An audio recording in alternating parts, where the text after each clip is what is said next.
और आइए आज बात करने जा रहे हैं योगी आदित्यनाथ की ठोको नीति की। जी हां, आतंकियों के खिलाफ योगी की एक नीति, जहां देखो वहां ठोको। देवबंद में एंटी टेररिस्ट स्क्वाड सेंटर का योगी आदित्यनाथ ने आज शिलान्यास किया। तस्वीरें हम आपको दिखा रहे हैं योगी ने जिस वक्त एटीएस सेंटर का शिलान्यास किया।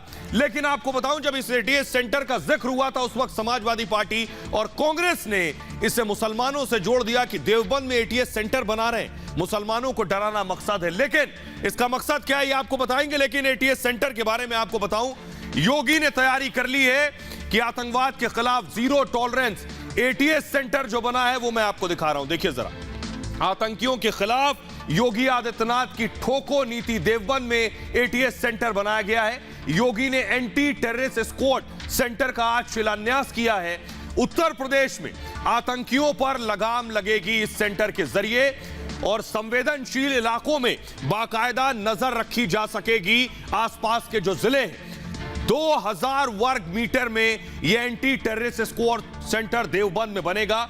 100 से अधिक कमांडो इसके लिए तैनात किए जाएंगे इस सेंटर पर और कमांडो ट्रेनिंग की पूरी व्यवस्था होगी इस सेंटर पर। यानी इन कमांडोज को बाकायदा ट्रेंड किया जाएगा। एक कमांडो तैयार करने में सोचिए 1.5 करोड़ रुपए का खर्च आएगा एक कमांडो की जब तैयारी होगी। आधुनिक हथियारों से इस सेंटर को लैस किया जाएगा। यह जो देवबंद में होगा, सेंटर में 15 आईपीएस अधिकारी तैनात रहेंगे। 15 और 17 अगस्त को सेंटर बनाने की घोषणा की गई थी। तो आइए अब आपको सुनवाते हैं। योगी आदित्यनाथ ने देवबंद में खड़े होकर आज कहा कि पुरानी सरकारों की नीति थी कि आतंकियों से मुकदमे वापस ले लो, लेकिन उनकी सरकार की नीति है ठोको नीति। सुनिए जरा योगी।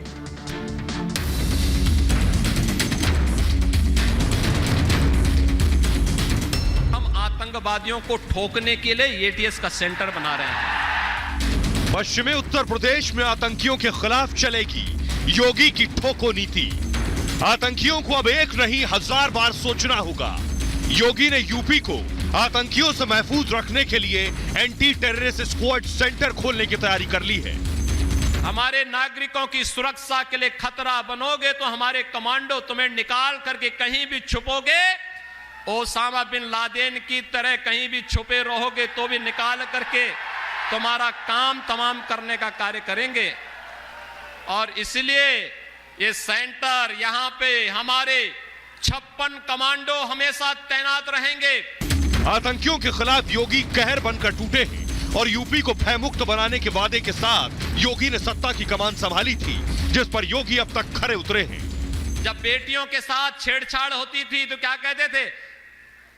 गलती हो जाती है, यही बोलते थे ना। अब तो गलती नहीं होती ना, अब तो कार्रवाई होती है ना। भाइयों बहनों, बस यही याद दिलाने के लिए आज आए हैं। ये एटीएस सेंटर न केवल देवबंद और सहारनपुर के लिए बल्कि पश्चिमी उत्तर प्रदेश की सुरक्षा का एक मजबूत आधार बनेगा। और आइए अब आपको बताते हैं देवबंद के बारे में। देवबंद में एटीएस सेंटर बन रहा है, इसको लेकर चर्चा है, लेकिन बहुत से लोग देवबंद के बारे में नहीं जानते हैं। तो देवबंद के बारे में आपको बताने जा रहे हैं। देवबंद है क्या, देखिए। सहारनपुर एक जिला है और सहारनपुर में एक छोटा सा कस्बा है देवबंद। देवबंद अमूमन चर्चा में रहता है, उसके पीछे वजह कि विश्व में देवबंद में एक मदरसा है जिसका नाम है दारुल उलूम, जिसकी इमारत आप पीछे देख रहे हैं। सहारनपुर के देवबंद में यह दारुल उलूम है, जिसे हम आपको दिखा भी रहे हैं। इस्लाम के सुन्नी विचारों का गढ़ कहा जाता है देवबंद को। देवबंद में करीब 300 मदरसे हैं। देवबंद कस्बे में 300 मदरसे हैं और जो वर्ल्ड फेमस है वो दारुल उलूम, ये मदरसा, इसका नाम है दारुल उलूम। और ये जो देवबंद है ये दरअसल एक इस्लामी विचारधारा है और इस विचारधारा को मानने वालों को देवबंदी कहते हैं। इसके अलावा पूरी दुनिया से इस देवबंद में छात्र पढ़ने आते हैं, अरबी पढ़ने आते हैं। खुफिया सुरक्षा एजेंसियां, क्योंकि पूरी दुनिया से यहां छात्र आ रहे हैं, इसलिए एजेंसियां सतर्क रहती हैं। आपको बताएं, देवबंद में आतंकी गतिविधियों के आरोप पहले लग चुके हैं, इसलिए एजेंसियां और ज्यादा सतर्क रहती हैं। आइए अब आपको दिखाने जा रहा हूं मैं, एक पोस्टर बाकायदा जारी हुआ, उस पोस्टर को लेकर भी सवाल किए गए, वो मैं दिखाऊंगा तस्वीर में। ये देखिए जरा, योगी आदित्यनाथ के मंच पर जो पोस्टर लगा था उसमें लिखा था काम भी लगाम भी। ये जो आप देख रहे हैं इस पे लिखा था काम भी लगाम भी। तो सवाल उठ गए कि आखिर इसमें ये क्यों लिखा है, काम भी और लगाम किस पर। लेकिन बड़ी चीज ये है, योगी ने साफ कर दिया लगाम आतंकियों पर। आइए अब आपको मैप दिखाने जा रहा हूं कि ये सवाल बेशक किए जा रहे हैं कि एटीएस सेंटर देवबंद में क्यों बना है, लेकिन आपको बता दें सिर्फ ये देवबंद में नहीं बना है। उत्तर प्रदेश के बहुत से जिले आपके सामने देखिए, आपकी स्क्रीन पर आ गए। देवबंद में, मेरठ में, ग्रेटर नोएडा, अलीगढ़, कानपुर, बहराइच, श्रावस्ती, आजमगढ़, मिर्जापुर, वाराणसी, झांसी। तो जो लोग इसे देवबंद से जोड़ रहे थे, जो पार्टियां ये कह रही थी कि देवबंद में इसलिए बनाया जा रहा है एटीएस सेंटर क्योंकि मुसलमानों को डराना मकसद है, वो कम से कम ये नक्शा देख लें उत्तर प्रदेश का, इन सब जगहों पर एटीएस सेंटर बनेगा। इसलिए सिर्फ मुसलमानों को डराकर वोट लेना मकसद है, उसकी पोल कम से कम इस नक्शे के जरिए खुलती है कि एटीएस सेंटर पूरे यूपी में बनाए जाएंगे आतंकियों को रोकने के लिए। आइए अब आपको बताने जा रहा हूं मैं कि आखिर एटीएस सेंटर से फायदा क्या होगा। मैप नक्शे के जरिए हमने आपको बता दिया कहां बनेंगे, लेकिन देखिए ये होगा ऐसा कुछ एटीएस सेंटर। उत्तर प्रदेश में एंटी टेररिस्ट स्क्वाड सेंटर बनाने का प्लान योगी आदित्यनाथ का है। वजह संवेदनशील पश्चिमी उत्तर प्रदेश पर नजदीक से नजर रखी जा सकेगी। दूसरी वजह आतंकी गतिविधियों पर लगाम लगाना आसान हो जाएगा। तीसरी वजह पश्चिमी यूपी में रोहिंग्याओं पर भी नजर रखी जा सकेगी कि वो किसी आतंकी गतिविधि में शामिल ना हो जाएं। अलकायदा मॉड्यूल के आतंकी लखनऊ में इससे पहले पकड़े गए थे। इसके बाद से सुरक्षा व्यवस्था चाक चौबंद करने की कोशिश है और इसको मूव करेंगे जल्दी से। तालिबान की बर्बरता के बाद योगी सरकार ने फैसला लिया है, पूरे उत्तर प्रदेश और देश की सुरक्षा के लिए यह जरूरी है। सबसे बुनियादी बात यह है कि आतंकी जब बंदूक लेकर गलियों पर में गोलियां बरसा रहा हो तो हर शख्स अपनी सुरक्षा चाहता है। योगी आदित्यनाथ भी उसी सुरक्षा के लिए ये तैयारियां कर रहे हैं। बहरहाल आगे बढ़ते हैं और आज की एक और बड़ी खबर है, रेड अभी भी जारी है। जी हां, रोज मैं आपको खबर दिखा रहा था, रेड यहां पड़ी वहां पड़ी, इत्र कारोबारियों पर पड़ी, लेकिन आज इत्र से शिफ्ट होते हुए, फुल स्क्रीन जरा दिखाऊं, इत्र से शिफ्ट होते हुए जूता कारोबारी और रियल एस्टेट के कारोबारियों से पर ये रेड पड़ी है। लेकिन इसमें एक जो बुनियादी चीज है वो ये कि जिन पर रेड पड़ी है ये अखिलेश यादव के करीबी हैं। अखिलेश यादव के करीबी, जल्दी आएंगे आप, अखिलेश यादव के करीबी मैं आपको दिखाने जा रहा हूं। देखिए जरा कौन है ये लोग जिन पर रेड पड़ी है, अखिलेश यादव से इनका क्या ताल्लुक है ये मैं आपको बताता हूं। देखिए जरा, ये मैं आपको दिखा रहा हूं, अजय चौधरी पर रेड पड़ी है। अजय चौधरी के अलावा जो नाम आपके सामने, पुष्पराज जैन पर इससे पहले रेड पड़ चुकी है, मनु अलग पर रेड पड़ी है और राजीव राय के ठिकानों पर रेड हुई है, जैनेंद्र यादव के ठिकानों पर रेड हुई, मनोज यादव के ठिकानों पर, और राहुल भसीन, ये सभी अखिलेश यादव के करीबी माने जाते हैं। आइए आपको दिखाने जा रहा हूं मैं, देखिए जरा, सुनिए, रेड पर सियासत जारी है। पंपी जैन वापस लौट आए घर में, आज दोपहर को में सोते हुए खबर मिली कि सो रहे हैं, आराम कर रहे हैं। उनके भाई ने क्या कहा वो भी जरा सुनिए और कहां कहां रेड हुई देखिए जरा।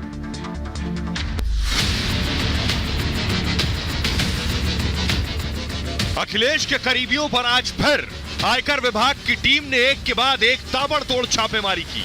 दिल्ली, नोएडा और आगरा में 40 ठिकानों पर रेड मारी गई। दिल्ली एनसीआर के बड़े बिल्डर अजय चौधरी पर आयकर विभाग ने शिकंजा कस दिया है।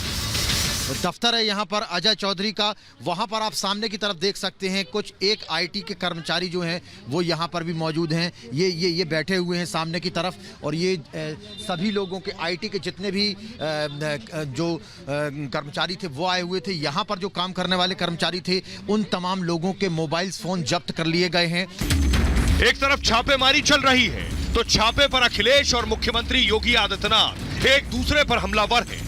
इन्हें छापा मारना था किसी और के यहाँ और इन्होंने छापा मारा अपने,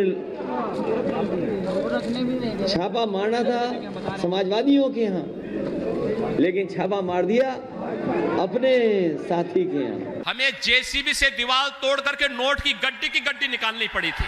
आप देखिए, हमने नाम नहीं लिया था, हमने नाम नहीं लिया, लेकिन कहते हैं ना, कहावत है चोर की दाढ़ी में तिनका। जब ये पैसा निकाला जा रहा था, जो गरीबों का पैसा लूट करके पिछली सरकारों ने भर भर करके दीवालों के अंदर भरा हुआ था, तो सबसे पहले बुरा लगा था समाजवादी पार्टी के बबुआ को। कहते थे कि ये पैसा क्यों निकाला जा रहा है। बताया जा रहा है कि समाजवादी पार्टी के एमएलसी पंपी जैन के खिलाफ कार्रवाई से मिले इनपुट के आधार पर यह छापेमारी की गई। छापे की कार्रवाई के बाद पंपी जैन के भाई अतुल जैन ने कहा है सब कुछ ठीक है। तुम आप लोग परेशान कर रहे हैं यार। परेशान नहीं कर रहे सर। अब शांति से 1-2 दिन बाद सब आइए, सब लोगों को सब कुछ बताएंगे। सुकून है सर। सब शांति है, बढ़िया है, प्रेस कॉन्फ्रेंस करेंगे सब बढ़िया। हम बता देंगे सबको बता देंगे। और आइए अब आपको बताने जा रहा हूं, देखिए जरा कहां कहां रेड पड़ी, ध्यान से देखिए। अजय चौधरी जिन्हें इस वक्त आप तस्वीरों में देख रहे हैं, अखिलेश के करीबी हैं, रियल एस्टेट एस ग्रुप के चेयरमैन हैं अजय चौधरी। एनसीआर के बहुत बड़े बिल्डर्स में से एक हैं अजय। समाजवादी पार्टी से जुड़े हुए हैं, अखिलेश यादव के करीबी बताए जा रहे हैं। दिल्ली, नोएडा, आगरा के ठिकानों पर इनके रेड हुई है अजय चौधरी के। दूसरा नाम देखिए जरा, दूसरा नाम है मनु अलग। आगरा के बड़े जूता कारोबारी हैं मनु अलग। मनु भी अखिलेश के करीबी बताए जा रहे हैं। स्कूल के दिनों से अखिलेश यादव की दोस्ती रही है मनु अलग से, और मनु की मां का जिस वक्त निधन हुआ था, बताया जाता है अखिलेश मनु के घर गए थे सांत्वना देने के लिए। इसके अलावा अखिलेश के करीबी पुष्पराज जैन, समाजवादी पार्टी के एमएलसी, उन पर और रेड हुई, उनके ठिकानों पर रेड हुई। 4 दिनों तक इनकम टैक्स की रेड चलती रही। किस तरह से सियासी तकरार भी इसके बाद चलती रही। कानपुर से कन्नौज तक कई घंटों तक पूछताछ भी हुई। अखिलेश के एक और करीबी राजीव राय पर रेड हुई, उनके ठिकानों पर छापेमारी हुई। तब अखिलेश ने कहा यह चुनावी रेड है। जैनेंद्र यादव अखिलेश के ओएसडी हैं, उनके ठिकानों पर भी छापा पड़ा। मनोज यादव, मनोज के ठिकानों पर भी छापे की कार्रवाई की गई। राहुल भसीन अखिलेश के नजदीकी दोस्त बताए जाते हैं, राहुल के घर पर भी रेड हुई थी। आइए अब आपको दिखाने जा रहा हूं मैं अजय चौधरी, जो अखिलेश के करीबी बताए जाते हैं। ये है अजय चौधरी, इस ग्रुप के चेयरमैन है। फुल स्क्रीन जरा तस्वीरें दिखाऊं, इनके बारे में मैं बताता हूं आपको कैसे अजय चौधरी फर्श से अर्श तक पहुंच गए। अजय चौधरी, क्या अजय चौधरी सियासी फायदा लेकर आज इतना बड़ा ग्रुप खड़ा कर सके? तो अजय चौधरी के बारे में मैं आपको बताने जा रहा हूं, कैसे अजय चौधरी ने इतना नाम कमाया, कैसे ये मुकाम हासिल किया, और आज अजय चौधरी पर रेड पड़ी, उसके बाद भी सियासत गर्म हो गई। देखिए जरा, आपको दिखाने जा रहे हैं अजय चौधरी हैं कौन। ये तस्वीर आपको नजर आ रही है अजय चौधरी की, और इसी तरह कंस्ट्रक्शन का, रियल एस्टेट का काम है अजय चौधरी का। संजू नागर, जी हां, संजू नागर के नाम से जाने जाते हैं अजय चौधरी। 7 साल में इनकी किस्मत बदल गई। आपको बताऊं, कभी बाइक से चला करते थे ये अजय चौधरी, जिनके यहां रेड हुई है। कहा जाता है कि सियासी कृपा ने किस्मत बदल दी। किसकी कृपा थी ये तो जांच के बाद पता चलेगा। 2010 से 2017 के दौरान जमकर नाम कमाया और शोहरत कमाई। इन 7 सालों में दिल्ली एनसीआर के बड़े बिल्डर बन गए अजय चौधरी। नोएडा में कई जगहों पर कंपनी को प्लॉट मिले हैं। सेक्टर 150 में स्पोर्ट्स सिटी में भी जमीन मिली। दिल्ली के पॉश इलाके वसंत विहार में अजय चौधरी की कोठी है। बताया जाता है गोदरेज, एटीएस कंपनियों के साथ एस का काम है, और नोएडा के सेक्टर 126 में एस का कॉर्पोरेट ऑफिस भी है। इस ग्रुप के कई हाउसिंग प्रोजेक्ट्स भी चल रहे हैं। अखिलेश के साथ रिश्ते सालों पुराने हैं। आइए आपको दिखाते हैं जो रेड पड़ी, वो तस्वीरें मैं आपको दिखाने जा रहा हूं। कई ठिकानों पर रेड पड़ी, बताया जा रहा 30 से 40 ठिकानों पर आज छापेमारी हुई है। देखिए जरा अजय चौधरी, फुल स्क्रीन जरा तस्वीरें दिखाऊं मैं। अजय चौधरी के ठिकाने पर रेड पड़ी। इनकम टैक्स विभाग की टीम पहुंची रेड करने के लिए। अभी भी रेड चल रही है। बड़ी खबर आपको बता दूं कि रेड अभी बंद नहीं हुई है, अभी भी रात को भी रेड चल रही है। खबर यह है कि इनकम टैक्स की टीम गद्दे लेकर, तकिया लेकर, रजाई लेकर पहुंच गई है अजय चौधरी के ठिकाने पर। जिस तरह से पंपी जैन के ठिकानों पर पहुंची थी, उसी तरह से। आइए अब आपको दिखाते हैं आगरा में भी रेड हुई है, वो तस्वीरें दिखाने जा रहा हूं। आगरा की रेड की तस्वीरें दिखाएं। जूता कारोबारी के ठिकानों पर जो रेड हुई है, ये वो तस्वीरें हम आपको दिखा रहे हैं। देखिए इनकम टैक्स की टीम पहुंची है, जूता कारोबारियों पर रेड हुई है, और फिलहाल इनके दस्तावेज, इनके अकाउंट्स खंगाले जा रहे हैं। बहरहाल खबरों में आगे बढ़ते हैं। रेड अभी जारी है और संभव है आगे भी जारी रहे, और इस पर सियासी लड़ाई, वार पलटवार भी चलता रहे। चीनी प्रोपेगेंडा की बात करने जा रहे हैं। चीनी प्रोपेगेंडा पर असली प्रहार कर दिया है भारतीय सेना ने। यह तस्वीर मैं आपको दिखा रहा हूं, जरा फुल स्क्रीन दिखाऊं।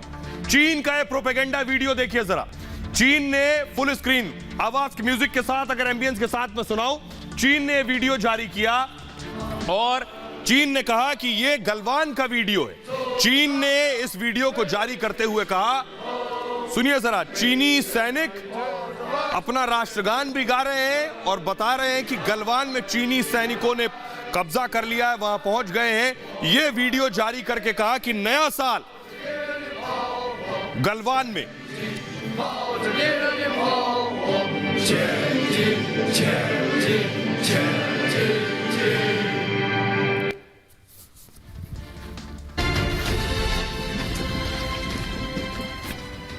और आइए आपको बताने जा रहे हैं इस चीनी प्रोपेगेंडा क्या है और राहुल गांधी कैसे इस प्रोपेगेंडा को आगे बढ़ा रहे थे। देखिए जरा, आपको दिखाने जा रहा हूं। देखिए राहुल गांधी ने क्या किया कि इस चीनी प्रोपेगेंडा के खुद शिकार हो गए। वैसे ऐसा पहले भी कर चुके हैं राहुल गांधी, पहली बार ये चीनी प्रोपेगेंडा को आगे नहीं बढ़ा रहे हैं। ये देखिए जरा, नए साल पर चीन ने एक वीडियो जारी किया। नए साल पर यह वीडियो जारी हुआ।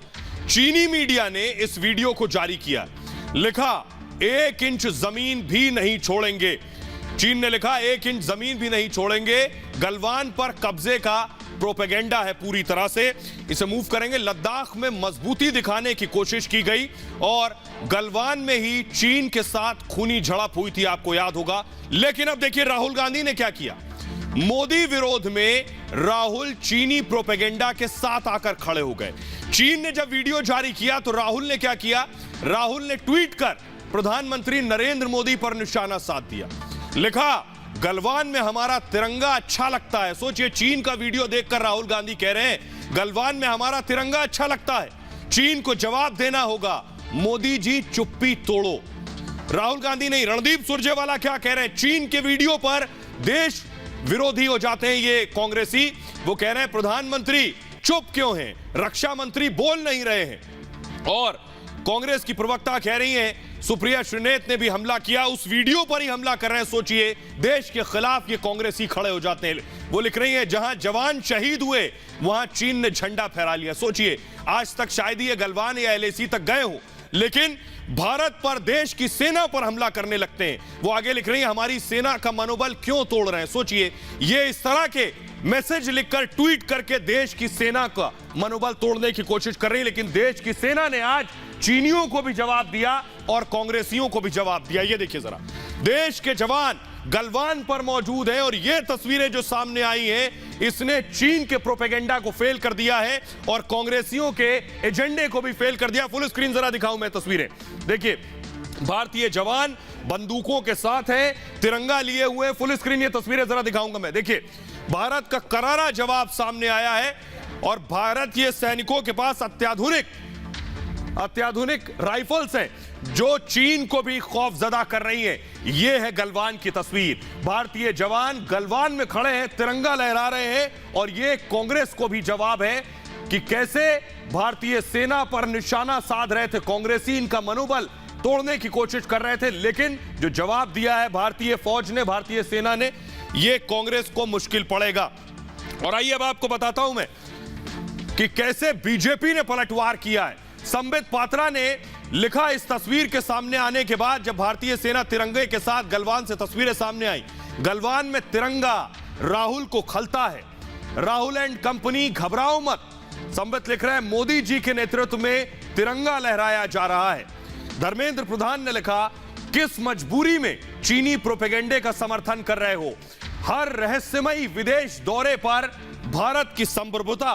वो लिख रहे हैं, इसे मूव करेंगे, भारत की संप्रभुता, अखंडता, जवानों के शौर्य पर सवाल क्यों खड़े करने लगते हैं। किरण रिजिजू ने लिखा, नव वर्ष 2022 के अवसर पर गलवान घाटी में भारतीय सेना के बहादुर जवान।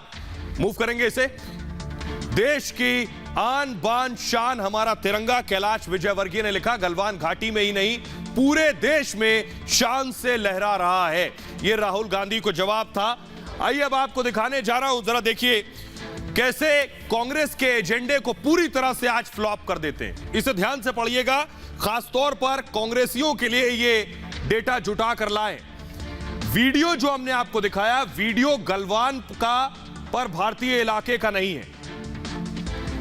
प्रोपेगेंडा वीडियो चीनी कब्जे वाले इलाके का है। यानी चीन के कब्जे में जो गलवान का हिस्सा है उस इलाके का वीडियो है जो चीन ने जारी किया। गलवान घाटी छोटा नहीं बहुत बड़ा इलाका है। एक बात, भारत से लेकर चीनी कब्जे वाले अक्साई चिन तक जो कि फैला हुआ है। और गलवान नदी दरअसल 80 किलोमीटर लंबी नदी है और ये नदी जहां जहां से गुजरती है उस पूरे इलाके को गलवान कहते हैं। अक्साई चिन से ये नदी निकलती है गलवान नदी और एलएसी के पास भारत की श्योक नदी में जाकर मिल जाती है। जहां जहां से नदी निकलती है उसे गलवान घाटी कहते हैं। आपको दिलचस्प बात बताऊं कि 1956 तक गलवान घाटी भारत के कब्जे में थी, भारत का हिस्सा थी गलवान। 1962 में कांग्रेस के दौर में युद्ध के बाद चीन ने गलवान पर कब्जा कर लिया था, तो गलवान के लिए जिम्मेदार कांग्रेस है। कांग्रेस के शासन में गलवान पर कब्जा हुआ था और हमले के वक्त नेहरू देश के प्रधानमंत्री थे। तो पहला जवाब तो कांग्रेस को, राहुल गांधी को देना पड़ेगा। वीडियो में चीनी प्रोपेगेंडा के सबूत छिपे हुए हैं। 1 जनवरी को गलवान में भारी बर्फबारी हुई थी और वीडियो में कहीं भी बर्फबारी के निशान मौजूद नहीं है। गलवान घाटी समुद्र तल से 16,000 फीट ऊपर है। चीन के सैनिक गर्म कपड़ों और जरूरी सामान के साथ नहीं दिख रहे हैं। जो वीडियो हमने दिखाया है, वीडियो अक्टूबर-नवंबर महीने में चीन ने शूट कर लिया था। अब वो प्रोपेगेंडा वीडियो जारी किया और राहुल गांधी और कांग्रेस उसे आगे बढ़ा रही है, जो बेहद शर्मनाक है। आगे बढ़ते हैं। आज की एक और बड़ी खबर है, सूरज चांद भी हिंदू मुसलमान हो गए। जी हां, सरकार ने एक ऐलान किया, निर्देश दिया कि सूर्य नमस्कार करे गए देश के छात्र जो हैं, जो बच्चे हैं स्कूलों में, उसके बाद कैसे कुछ मौलाना इसके विरोध में खड़े हो गए। देखिए जरा सरकार ने क्या निर्देश जारी किया और उस पर एतराज क्या है, ये आपके सामने। सरकार ने आदेश जारी किया, स्कूलों में सूर्य नमस्कार का निर्देश दिया गया। 30 राज्यों में सूर्य नमस्कार किया जाना है। 30,000 स्कूलों को इसमें शामिल होना है, यानी 30,000 स्कूल के बच्चे शामिल होंगे। 1 जनवरी से 7 फरवरी तक यह कार्यक्रम चलना है और 29 दिसंबर को यूनिवर्सिटी ग्रांट कमीशन, जिसे आप यूजीसी कहते हैं, यूजीसी का एक कार्यक्रम है। अब मैं आपको दिखाऊं कि मुस्लिम छात्र छात्राएं, all India Muslim personal law board का कहना है मुस्लिम छात्र छात्राएं सूर्य नमस्कार से बचे। इस्लाम में सूर्य नमस्कार की इजाजत नहीं है, उनका कहना है। सूर्य नमस्कार देशभक्ति नहीं, सूर्य पूजा है। यह कार्यक्रम संविधान के खिलाफ है, यह कहना है all India Muslim personal law board का। सरकार इस फरमान को तुरंत वापस ले। महंगाई, बेरोजगारी जैसे मुद्दों पर सरकार को ध्यान देना चाहिए। अब जरा सुनिए क्या कहना है मौलवी मौलानाओं का, असदुद्दीन ओवैसी का, और उस पर क्या जवाब दे रही है सरकार। सुनिए। देश में एक संविधान है, कोई पर्सनल संविधान नहीं बनता है। अखिलेश यादव जी को नमस्कार करते थे, वो सूर्य नमस्कार नहीं करना चाहते। जो राहुल गांधी जी को नमस्कार करते हैं वो सूर्य नमस्कार का विरोध कर रहे हैं। कोई all India Muslim personal law board के निर्देश पे कोई सरकार नहीं चलती, देश और प्रदेश संविधान के अनुसार चलेगी। क्या वो सूर्य के बिना एक पल भी रह सकते हैं? उनको अल्लाह मियां भी नहीं बचा पाएगा। हम कतई तौर पर उसकी मुखालिफत करते हैं और बहैसियत मुसलमान हम सिर्फ अल्लाह की इबादत करते हैं। सूर्य नमस्कार का विरोध करने वालों को एक बार नौफ मरहबी के जो एफर्ट्स हैं, उनकी मेहनत है, उसको भी देखना चाहिए। पर ये वही all India Muslim personal law board है जब सुप्रीम कोर्ट ने 3 तलाक को रद्द कर दिया था और कहा था कि संविधान से देश चलेगा ना कि शरिया से, तो शरिया कानून की वकालत करते हुए 3 तलाक को सही बताने का काम all India Muslim personal law board ने किया था। कानून तो नहीं है ना, कानून अगर होगा तो बना दीजिए कानून। आप जब कानून नहीं है तो क्यों कर रहे हैं? अच्छा, अब जो उसमें जाएगा नहीं जाएगा मुझे क्या मालूम। और इन नेताओं को जो तस्वीरें दिखाने जा रहे हैं ये है ऑर्गेनाइजेशन ऑफ इस्लामिक कोऑपरेशन, यानी वो ऑर्गेनाइजेशन जो मुस्लिम मुल्कों से बनी है और उन मौलानाओं को बताना चाहते हैं कि बहुत से मुस्लिम देश हैं। कौन से वो मुस्लिम देश हैं जिन्होंने योग को स्वीकार किया है? आज हिंदुस्तान के उन मौलानाओं को देखना जरूरी है कि कौन कौन से वो मुस्लिम देश हैं। देखिए जरा, दूर मत जाइए। सऊदी अरब में योग को स्वीकार किया गया, मुख्य खेलों की तरह है योग सऊदी अरब के अंदर। यहां के मौलानाओं को एतराज है। योग प्रचार के लिए भारत के साथ MOU साइन किया गया है, जिसे आप मेमोरेंडम ऑफ अंडरस्टैंडिंग कहते हैं। महिला योग टीचर को भारत ने सम्मानित किया जिनका ताल्लुक सऊदी अरब से था। न सिर्फ सऊदी अरब, पहली महिला टीचर को पद्मश्री से नवाजा गया, भारत ने पद्मश्री दिया। पाकिस्तान चलिए, इन मौलानाओं को पाकिस्तान की शक्ल भी देखनी चाहिए। योग लोगों में पाकिस्तान में काफी पसंदीदा है, मुस्लिम मुल्क है, कई हिस्सों में पाकिस्तान के योग हो रहा है और पाकिस्तान योग काउंसिल भी बना हुआ है, बाकायदा खेल के तौर पर स्वीकार करने की मांग हो रही है पाकिस्तान में योग को। संयुक्त अरब अमीरात, जिसको आप यूएई के नाम से जानते हैं, मुस्लिम राष्ट्र है। योगा डे में भारी संख्या में यूएई में लोग शामिल हुए थे। 4000 से ज्यादा लोगों ने योगाभ्यास किया था, सोचिए, और लाफ्टर योग का भी आयोजन किया गया था। इसके अलावा ईरान देखिए, योग एक खेल की तरह है ईरान में भी, लेकिन यहां मौलानाओं को परेशानी है। योग वहां ईरान में काफी लोकप्रिय है, इसे कसरत की तरह देखा जाता है। दूसरे फेडरेशन की तरह योग का भी एक फेडरेशन है ईरान में।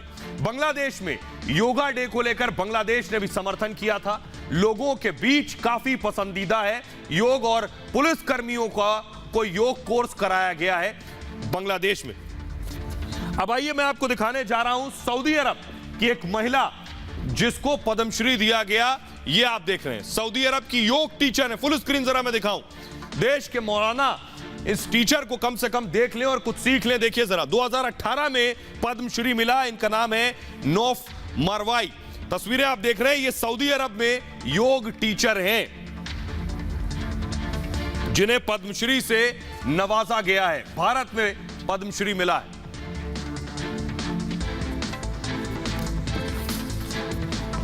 तो देश में मौलानाओं को भी यह तस्वीर देख लेनी चाहिए। जो बात कह रहे हैं इससे पहले बीजेपी के नेता, उनका कहना है ये all India Muslim personal law board नहीं है, ये ऑल इंडिया मौलवी पर्सनल लॉ बोर्ड हो गया है। बहुत ख्याल रखिए अपना। एक छोटे से ब्रेक के लिए रुक रहे हैं, लौट रहे हैं कुछ और बड़ी खबरों के साथ।